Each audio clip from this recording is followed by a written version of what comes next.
Salut à tous, c'est FC Campania et j'espère que vous allez bien. On se retrouve pour une nouvelle vidéo. On va faire l'avant-match entre le FC Barcelone qui va représenter Dortmund pour les quarts de finale au retour de la Ligue des Champions. Le Barça s'était imposé 4-0 au Montjuïc face à Dortmund. Alors le Barça est plutôt bien pour la qualification. Après on sait jamais, les remontadas, ça nous connaît. On en a mis, mais on s'en est pris aussi. Alors voilà, on sait jamais. Mais bon, techniquement, vu la forme de Dortmund, et voilà, c'est pas Liverpool ou quoi. Normalement, le Barça est qualifié, mais bon, faut pas tuer la peau de l'ours avant de l'avoir tué.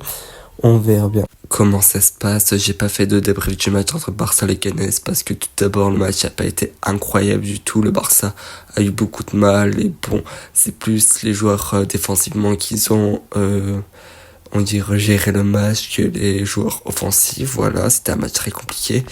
Un mauvais match du FC Barcelone. Et bon, comme demain il y a Barça Dortmund, on va dire que c'est plus logique que je jouera l'avant-match de Barça Dortmund que le derby du match entre Barça et Leganés, que ça fait un petit moment qui est passé, quoi. Voilà. Sinon côté Dortmund, on sait c'est compliqué. Voilà, ils ont perdu 4-0. Ils ont fait 2-2 contre le Bayern, mais un Bayern diminué avec beaucoup d'absents. Et surtout, apparemment, j'ai pas vu le match, hein, mais apparemment, voilà, Bayern a dominé. Dortmund, c'est compliqué, je vais pas me répéter, surtout qu'il y a pas si de temps, j'ai fait le débrief du match aller. Bon, le Barça a gagné 4-0, ils sont invaincus en 2025, tout se passe très très bien, et c'est l'occasion de faire de la rotation, parce que t'as gagné 4-0, il faut que tes joueurs sont à frais. Il y a des joueurs qui peuvent démarrer, je pense, sur ce match et avoir de la confiance. Il y a beaucoup de choses qui vont arriver. Surtout que dernier match face à les Leganés, t'as quand même perdu Baldé. Malheureusement, t'as perdu un joueur offensif. Excusez-moi, bah, il est quand même offensif, mais important plutôt, je voulais dire. Mais je sais pas, j'ai dit offensif. Non, franchement, c'est pas le moment de perdre des joueurs alors que t'as une avance incroyable pour te qualifier en demi-finale. Surtout que voilà, les prochains matchs, le Barça jouera à domicile. Les prochains matchs, alors c'est le moment de faire opposer beaucoup de joueurs qui jouent beaucoup. Je vais revenir après sur le 11. Et comme le Barça a quasiment les deux pieds pour la qualif, c'est le moment où je mets de faire des rotations et de souffler. Voilà. Maintenant, concernant le 11 type que je veux mettre en place, je vais mettre dans les cas Chesney, ça change pas. À droite, Hector Ford, faut refaire opposer Koundé. Hector Ford, voilà, même s'il n'y a pas de rip, il faut le mettre, faut essayer de gérer, parce que Koundé, voilà, à un moment donné, il faut qu'il se repose, et même si on sait que athlétiquement, il peut gérer, il n'y a pas de souci, c'est qu'à un moment donné, ça peut craquer, et on a déjà perdu Baldé, j'ai pas envie de perdre Koundé, surtout qu'il y a un classico le 26 très bien prochainement. En charge centrale, je mettrai Araujo et Eric Garcia. Araujo, parce que il a été remplacé par De Jong lors du match contre les Canes. Et voilà, on sait que balle au pied c'est compliqué, mais bon, Inigo et Poko Barsi, on peut les mettre au repos, je pense. Et que aussi, comme je l'ai dit, il faut pas que Inigo ou Poko Barsi sont plus importants et ils seront importants pour la fin de saison. Il faut pas qu'ils se blessent. Alors, Araujo, il faut pas non plus qu'il se blesse. Bon, balle au pied, c'est bien plus fort à Nico et à un Poko Barsi. À gauche, Gérard Martin, tout simplement parce que Baldé est blessé pour 2 à 3 semaines et que de toute façon, Gérard Martin a fait une très bonne entrée contre les Canes.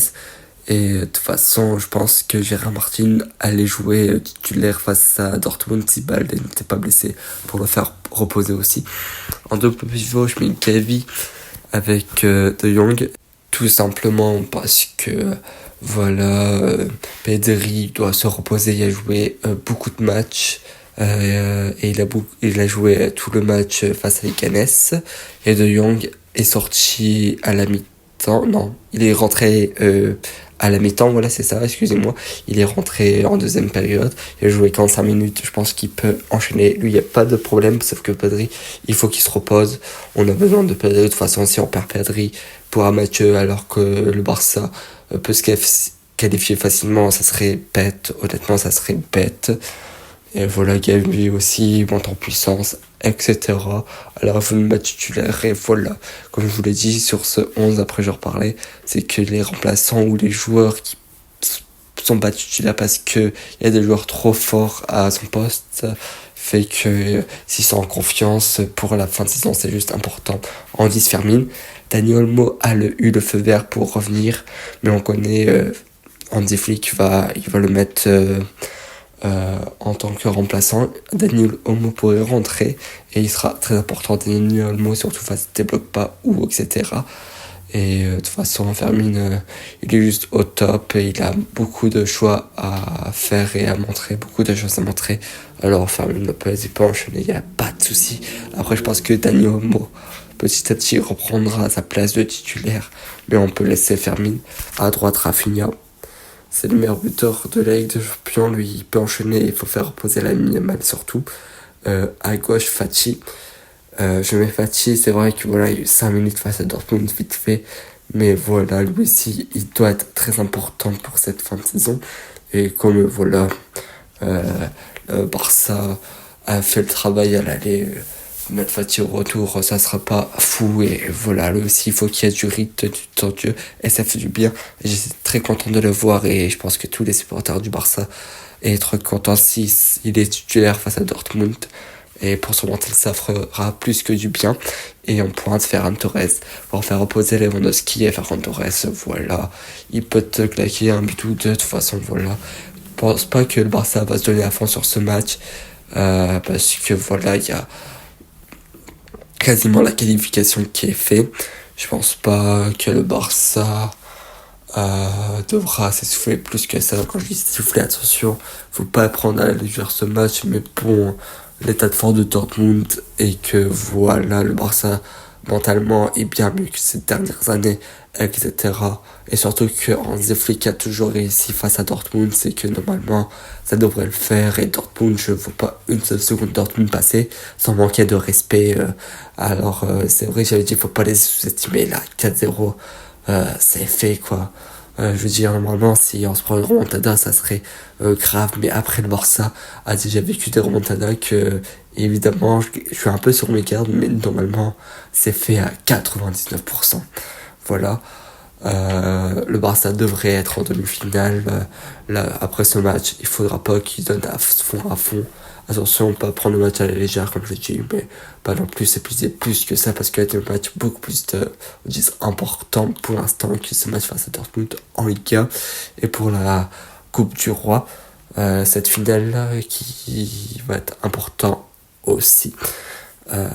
Et ça ferait un pas de plus pour le soi-disant triplé. Merci d'avoir suivi cet avant-match. On se retrouvera pour le débrief. Si les vidéos vous a plu, n'hésitez pas de liker, de commenter, de partager. Et merci. Ça fait plaisir de faire des vidéos sur le Barça quand le Barça enchaîne bien. Au revoir.